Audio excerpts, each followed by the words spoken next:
చిన్నప్పుడు స్కూల్లో స్వాతంత్ర దినోత్సవం అంటే 15th ఆగస్ట్ 15 ఆగస్ట్, గణతంత్ర దినోత్సవం అంటే 26 జనవరి. కానీ అంతేగాని అసలు తెలంగాణకు స్వాతంత్రం వచ్చింది 17th సెప్టెంబర్. అందుకే ఇవాళ మనందరి పండుగ రోజు. గత ప్రభుత్వాలు చరిత్రను వక్రీకరించకపోతే సెప్టెంబర్ 17 కూడా మనకు పండుగ చేసుకుంటాం మనం అందరం కూడా. కానీ అసలు నిజాలను భూస్థాపితం చేశారు, అబద్ధపు కల్పితాలను చరిత్రం చేశారు.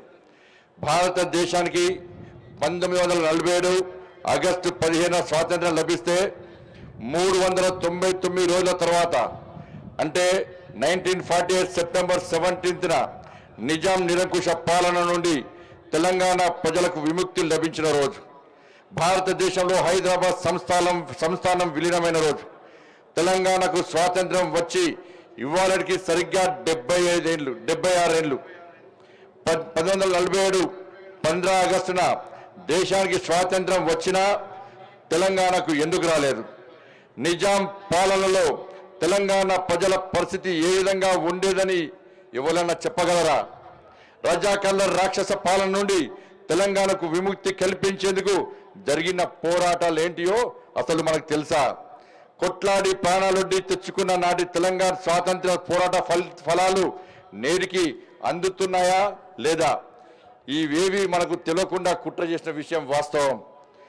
ఈ వాస్తవాల చరిత్రను కళ్ళకు కట్టినట్టు చూపాలనే ఉద్దేశంతో ఎన్నో కష్టాలు పడి ఎన్నో కష్టాలైనా అన్నిటినీ భరించి రజాకర్ సినిమా తీసినటువంటి గూడూరు నారాయణ రెడ్డి గారికి ఈ సందర్భంగా నా ప్రత్యేక అభినందనలు తెలియజేస్తున్నా. భావి తరాలకు నిజాలు తెలవాలనే ఉద్దేశంతో కేంద్ర ప్రభుత్వం ఆధ్వర్యంలో 3 ఏళ్ల నుంచి తెలంగాణ విమోచన దినోత్సవాలను జరుపుకుంటున్నాం.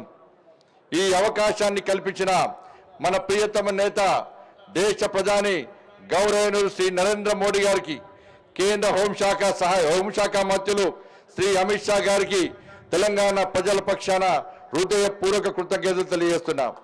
ముఖ్యంగా ఈ విషయంలో ఈ రోజు ఈ కార్యక్రమం జరుపుకుంటున్నామంటే దీనికి కర్త కర్మ క్రియ కేవలం ఈ క్రెడిట్ అంతా కూడా మన కేంద్ర బొగ్గు గనుల శాఖ మంత్రి శ్రీ కిషన్ రెడ్డి గారి చొరవ వల్లనే ఈ రోజు ఈ కార్యక్రమాలను 3 సంవత్సరాలు జరుపుకుంటా ఉన్నాం. ఆ రోజు నరేంద్ర మోడీ గారు అమిత్ షా గారితో సమావేశం జరిగినప్పుడు నేను రాష్ట్ర అధ్యక్షుడిగా ఉన్నప్పుడు ప్రత్యేకంగా కిషన్ రెడ్డి గారు మోడీ గారితో అమిత్ షా గారితో మాట్లాడి, సార్ తెలంగాణలో జరుగుతున్నది వాస్తవ చరిత్రను తెరమరు చేస్తున్నారు పాలకులందరూ కూడా. కాబట్టి నిజమైన చరిత్ర సమాజానికి వివరించాలంటే మనం కార్యక్రమం నిర్వహించాలని చెప్పి కిషన్ రెడ్డి గారు కోరిన వెంటనే గౌరవ ప్రధానమంత్రి గారు హోంశాఖ మంత్రి గారు వెంటనే స్పందించి ఈ కార్యక్రమం నిర్వహించడానికి అనుమతించింది వాస్తవం. నిజాం నిరంకుశ పాలనకు వ్యతిరేకంగా జరిగిన పోరాటం ఏ వర్గానికో ఏ పార్టీకో వ్యతిరేకం కానే కాదు. ఇది ప్రజా పోరాటం.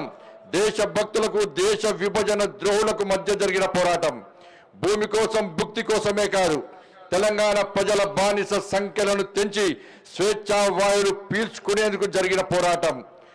కుల మత వర్గాలకు అతీతంగా నిజాం నిరంకుశ పాలనపై ప్రజలంతా ఒక్కటై తిరగబడ్డ పోరాటం. వేలాది మంది బలిదానమైన పోరాటం. మా ఆడబిడ్డలు రోకలి బండలు కారం పొడులు పట్టుకొని రజాకర్లను తరిమి కొట్టిన పోరాటం. అటువంటి ఆనాటి తెలంగాణ పోరాటాలను త్యాగాలను తెలంగాణ తెగువను నేటి తరానికి తెలియజేసేందుకే తెలంగాణ విమోచన దినోత్సవాన్ని జరుపుకుంటున్నాం.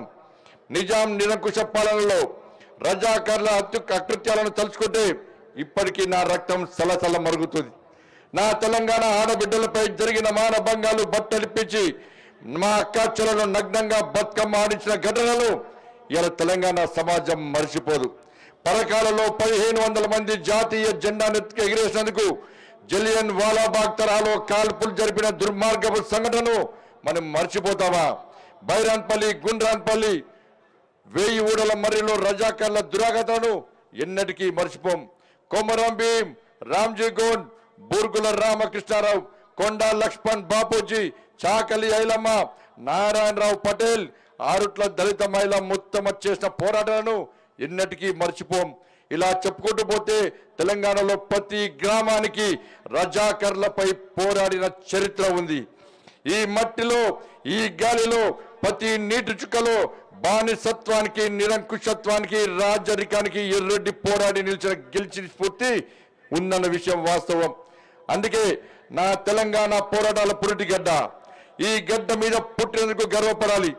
తెలంగాణ స్వాతంత్ర్యోద్యమంలో ఆర్య సమాజ్, హిందూ మహాసభ వంటి ఎన్నో సంస్థలు పనిచేసిన విషయం వాస్తవం.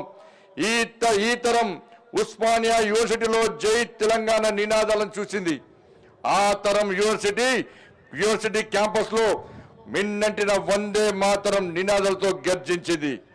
ఆనాడు సర్దార్ వల్లభాయ్ పటేల్ లేకపోతే తెలంగాణకు అంత జల్దీ విముక్తి లభించేది కాదన్నది నగ్న సత్యం.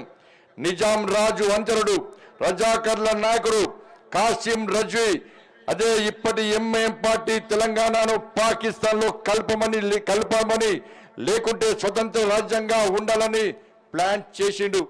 562 సంస్థానాలను భారతదేశంలో విలీనం చేసిన సర్దార్ పటేల్ తెలంగాణకు స్వాతంత్రం రాకుండా నిజాం చేతిలో బందీగా ఉండే భారతమాత కడుపులో క్యాన్సర్ గడ్డ ఉన్నట్లేదని గుర్తించి హైదరాబాద్ సంస్థానాన్ని పాకిస్తాన్ లో విలీనం చేయాలని కుట్రను భగ్నం చేసిన విషయం వాస్తవం. దేశాన్ని ఐక్యం చేసే నినాదంతో ఆపరేషన్ పోలో పేరుతో పోలీస్ యాక్షన్ స్టార్ట్ చేసి కేఎం మున్షి నేతృత్వంలో సర్దార్ పటేల్ ఆదేశాలతో నిర్వహించిన ఆపరేషన్ తో రక్తం చుక్క చిందకుండా నిజాం మెడలు వంచి తెలంగాణ స్వాతంత్ర్యాన్ని సిద్ధింపజేసిండు. 800 ఏళ్లు విదేశీయుల పాలనలో ఒంటిండా గాయాల పాలై రక్త సిక్తమైన తల్లడిల్లిన నా తల్లి భారత మాతకు ఆపరేషన్ చేసి పునర్వైభవం కల్పించిన సర్దార్ పటేల్ నిజమైన దేశభక్తుడు. ఆయన మనందరికీ ఎప్పటికీ ఆరాధ్యుడే. ఇంత చరిత్ర ఉంటే దురదృష్టవశాత్తు రాష్ట్రంలోని పాలకులు ఎవరు కూడా ఇప్పటి వరకు అధికారికంగా తెలంగాణ విమోచన దినోత్సవాన్ని నిర్వహించకపోవడం బాధాకరం. తెలంగాణ విమోచన దినోత్సవాన్ని అధికారికంగా జరపాలని చెప్పి ఈ గడ్డపై కొన్నేళ్లుగా ప్రజలు కోరుతున్నారు, పోరాడుతున్నారు, లాఠీ దెబ్బలు తిన్నారు, కేసులు భరించరు, జైళ్ల పాలయ్యారు. అయినా సరే ఓటు బ్యాంకు రాజకీయాల కోసం ఈ రాష్ట్రాన్ని పాలించిన ఏ ప్రభుత్వం విమోచన దినోత్సవాన్ని నిర్వహించలేదు. తెలంగాణ విమోచన దినోత్సవాన్ని అధికారికంగా నిర్వహించాలని చెప్పి మొట్టమొదటి తెరపైకి తీసుకొచ్చిన వ్యక్తి శ్రీ సిహెచ్ విద్యాసాగర్ గారి ఉద్యమ స్ఫూర్తిని ఈ సందర్భంగా మరువలేం.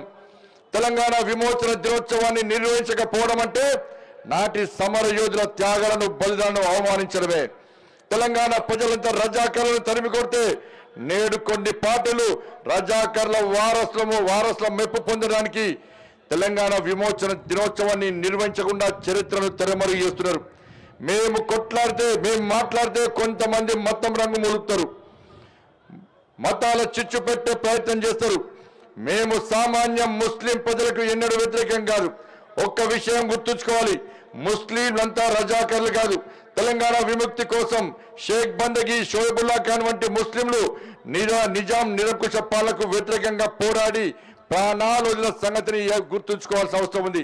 హైదరాబాద్ సంస్థానాన్ని భారతదేశం నుండి వేధించి ప్రత్యేక దేశంగా మార్చాలని సాధ్యం కాని పక్షంలో పాకిస్తాన్ లో విలీనం చేయాలని చెప్పి నిజాం రాజు కుట్ర చేయడమే కాకుండా ఒకవేళ ఓటింగ్ నిర్వహిస్తే అనుకూలంగా ఓట్లు రావాలనే ఉద్దేశంతో రజాకర్ల సహకారంతో లక్షలాది మంది ముస్లింలను ఇతర ప్రాంతాల నుండి తెలంగాణకు తీసుకురావడంతో పాటు దాదాపు అదే సంఖ్యలో హిందువులు హైదరాబాద్ సంస్థానాన్ని వదిలి వెళ్లే విధంగా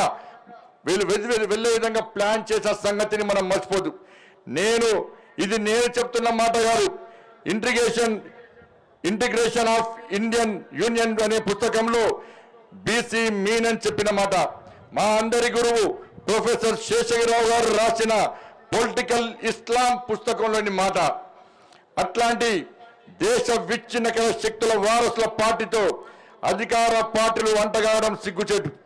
అధికారంలో లేనప్పుడు తెలంగాణ విమోచన దినోత్సవం ఎందుకు జరపడం లేదని ప్రశ్నించిన వాళ్ళే అధికారంలోకి వచ్చిన తర్వాత మాట మార్చి, పేర్లు మార్చి తెలంగాణ పోరాట చరిత్రను తెరమరుగు చేసేందుకు తెలంగాణ సమైక్యత దినోత్సవం అని ఒక పార్టీ, తెలంగాణ ప్రజాపాలన దినోత్సవాన్ని మరొక పార్టీ ప్రజలను ఏమార్చాలనుకోవడం బాధాకరం. ప్రజాపాలన దినోత్సవం అంటే ఒక్కరోజే పాలన చేసి మిగిలిన రోజులు దోసుకొని తినడమా? ఇచ్చిన హామీలు నెరవేర్చకుండా 6 గ్యారెంటీలను అటకెక్కించి ప్రజలను ఏమార్చడమే ప్రజాపాలన దినోత్సవంకి గీటురాయి అనుకోవాలన్నా? ఓట్ల కోసం కులాల వర్గాల మధ్య చిచ్చుపెట్టి, మతాల మధ్య చిచ్చుపెట్టి రాజకీయ లబ్ధి పొందాలనుకోవడమే తెలంగాణ సమైక్యత దినోత్సవానికి గీటురాయి అనుకోవాలని చెప్పాల్సిన అవసరం ఉంది. పిరికెడు మంది రజాకార్ల వారసుల కోసం బానిసలుగా మారి తెలంగాణ విమోచన దినోత్సవాన్ని నిర్వహించకపోవడం ఎంతవరకు న్యాయమో ఆలోచించండి. తెలంగాణలో పుట్టిన బిడ్డలైతే రోషం ఉండాలి, పౌరుషం ఉండాలి, ఇజ్జత్ ఉండాలి. ఇక ఇప్పుడైనా మీ మనసులో ఉన్న మలినాన్ని కడిగేసుకోండి. రజాకార్ల వారసుల సంతుష్టికరణ విధానాలను విడనాడండి. తెలంగాణ స్వాతంత్ర పోరాటానికి సరైన గౌరవాన్ని అందించడంతో పాటు తెలంగాణ భవిష్యత్తు తరాలకు స్ఫూర్తిని అందించే లక్ష్యంతో ప్రధానమంత్రి గౌరవనీయులు శ్రీ నరేంద్ర మోడీ గారి ఆధ్వర్యంలో భారతదేశం గెజెట్ ప్రకటించినందున దానిని అమలు చేసి గౌరవించాల్సిన బాధ్యత రాష్ట్ర ప్రభుత్వంపై ఉందన్న విషయాన్ని గుర్తుంచుకోవాలి. గణతంత్ర దినోత్సవం 15 ఆగస్టు మాదిరిగానే వచ్చే ఏడాది నుంచి 17 సెప్టెంబర్ నాడు తెలంగాణ విమోచన ఉత్సవాలను నిర్వహించాలి. రాష్ట్ర ప్రభుత్వం అధికారికంగా నిర్వహిస్తే కేంద్ర ప్రభుత్వం భాగస్వామ్యం అయ్యేందుకు సిద్ధమని తెలంగాణ విమోచన దినోత్సవం రోజున ప్రకటిస్తున్నాం. ఆఖరికి ఇంకో మాట చెప్తున్న ఈరోజు విశ్వకర్మ జయంతి రోజు. విశ్వకర్మ జయంతి తెలంగాణలోని విశ్వకర్మలందరూ కూడా హృదయపూర్వక శుభాకాంక్షలు. ఈ మహత్తరమైన నేటి రోజు ఇంకొక విశేషం ఉంది. మన ప్రియతమ నేత, లోక్ప్రియ నేత, మనందరి స్ఫూర్తి ప్రదాత అయినటువంటి మన ప్రియతమ ప్రధాని శ్రీ నరేంద్ర మోడీ గారి యొక్క జన్మదినం ఈ రోజు కూడా. వారి వల్ల ఇవాళ దేశ ఆర్థిక వ్యవస్థ ప్రపంచంలోనే 5వ స్థానానికి చేరింది. భారతదేశం సాధిస్తున్న ప్రగతిని లోకమంతా కీర్తిస్తుంది. భారతదేశాన్ని విశ్వగురు స్థానంలో నిలబెట్టేందుకు అహర్నిశలు కృషి చేస్తున్న మహర్షి మన ప్రియతమ నేత నరేంద్ర మోడీ గారు నిండు నూరేళ్లు వర్ధిల్లాలని ఆకాంక్షిస్తున్నా. తెలంగాణ అభివృద్ధికి మోడీ గారి నేతృత్వంలోని కేంద్ర ప్రభుత్వం అందిస్తున్న సహకారం మరువలేనిది. భవిష్యత్తులోనూ ఈ సహకారాన్ని కొనసాగించడానికి కేంద్రం సిద్ధంగా ఉంది. రాజకీయాలను పక్కబెట్టి అందరం కలిసికట్టుగా పనిచేసి రాష్ట్రాన్ని అన్ని విధాలా అభివృద్ధి చేసుకుందాం.